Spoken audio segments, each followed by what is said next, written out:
Hello everyone, today we have in studio Joe Dunbar, Youth Ministry Director. Let's start from the beginning.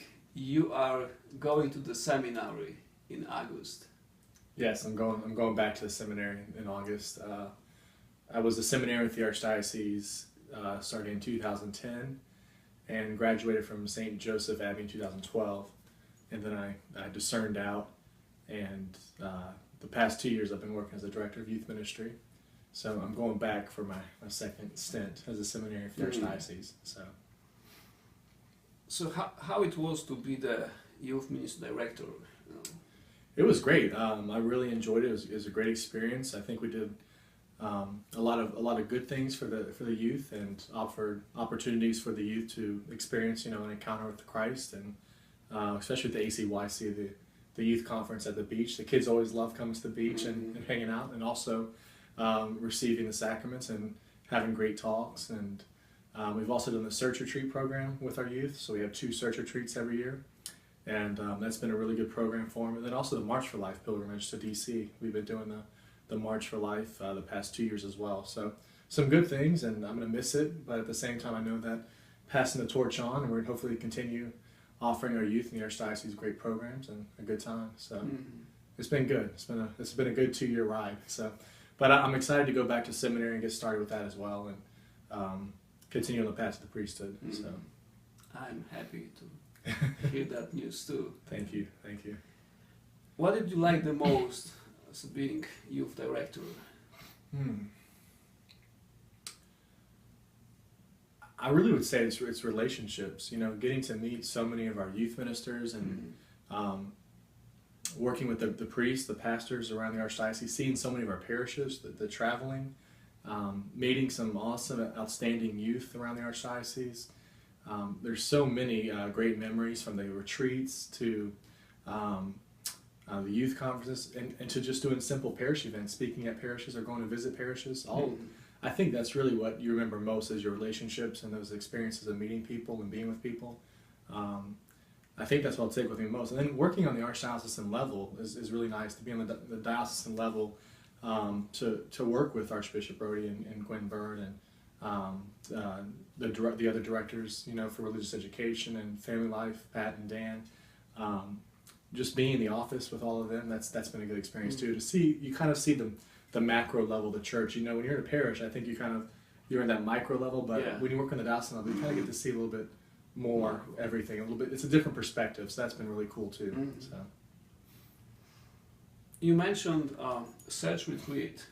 Could you tell more about that? What is search retreat? Sure. Yeah. The search retreat program was started in the 70s, and I think the full name is a search for Christian.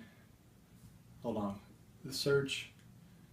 I think that doesn't sound right. The search for Christian unity, but either way, we've kept that title, and it's basically, it follows the Coursillo model. If anybody's familiar with the Coursillo model, where once you go on it, then you can be part of the search team, where the high school teens, they lead the retreat. So search retreat is for teens by teens, and once they go on the search retreat, they can be on the team where they would give the talks, they would lead the small groups. They'd be on the prayer team, the hospitality team. So it's really the teen. It's the teens retreat. It's like they put it on. I'm there to facilitate, but it's really for them, and it helps them to become leaders. Kind of leaders in their faith, and strong models of the faith for their peers. So I think it's one of the best things we do, because peer ministry, as Pope Francis said at World Youth Day in Rio, in Brazil, was it last summer, that peer ministry is one of the best forms of evangelization. It's one of the best ways that we can bring our friends to Christ. When I speak to young adults, they might be more open to listening. If a teen talks to one of their friends, they might be open more to listening. So it works really well. Yeah, it's a great program. Well, how did you end up in Mobile? Because you are not from here, and what is your story?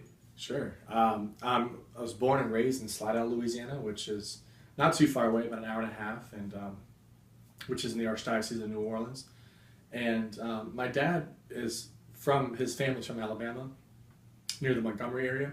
So he grew up pretty strong Protestant, and so he's actually the only Catholic in his family, on his side of the family. So, but he converted when he was 40.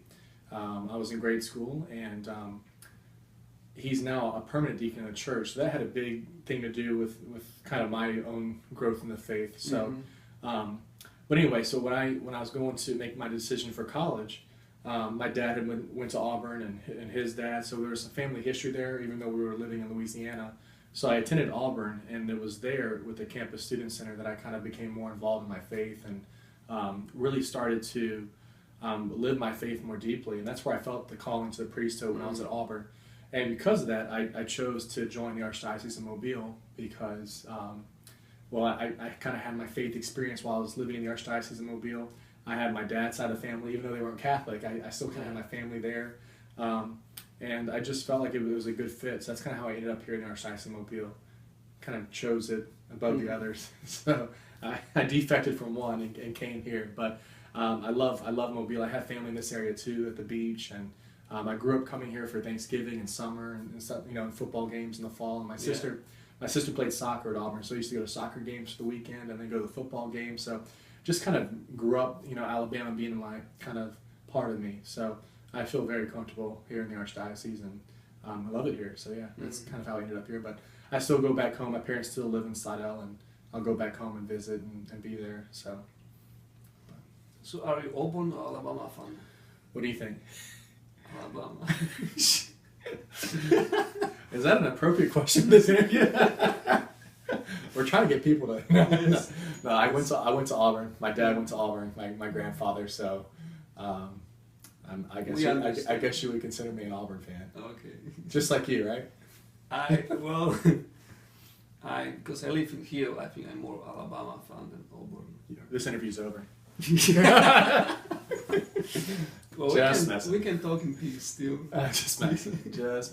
That's one thing you have to learn is that, when you are doing ministry, is you put some of that stuff to the back. It's not important. It really isn't. It's so much a part of who we kind of sometimes label ourselves as, but in the end, that's really not that important. It's more important about, your relationships with people and the Lord. And so that's one thing I did learn. You won't see bumper stickers on my car and all that stuff because I just don't feel like there's a need for it. Now my dad was like, "Where's your Auburn sticker?" And I was like, "Well, Dad, honestly, it's not a help for the spreading of the gospel." So I kind of, but I do enjoy it. I mean, I'm an Auburn fan, and I always will be. But I enjoy that part of the rivalry and all that. But at the same time, I realize that sometimes we take it a little bit too seriously, and I kind of, and it's given me a good perspective to be in church, in ministry, and then being in the seminary too. You learn that those things can't be number one in your life. It's kind of taken a back seat. So it's been an interesting transformation because it was number one in my life for a long time. Like, I'm not going to let, and I was so intense, now I've definitely, I think, matured in that area, hopefully. But anyway, so I still consider myself an Auburn fan, but not as probably as fanatical as I was in the past. I'm a little bit more calm with it now. So sounds good. I'm excited to start on the road again for the seminary and just ask people to pray for me and my vocation, and grateful to you and to all of our priests I've gotten to know the past couple of years of my ministry, and the ministry that the priesthood provides for all of us is a blessing. So God willing, if that's where He's calling me, I'll fulfill that vocational call and become the man He wants me to be to serve. So, but I'm truly grateful for the opportunity to be able to serve. Anytime you're in a position of leadership, it's an opportunity to serve people. So to be able to serve has been a blessing, So it's been really good. I've enjoyed being in the Archdiocese, and looking forward to being here for a long time to come. So Amen. Amen. Keep praying for Joy. Yes, please do. If you could say something to our youth, you did so much around them, message, some words for them. Sure. Words for the youth.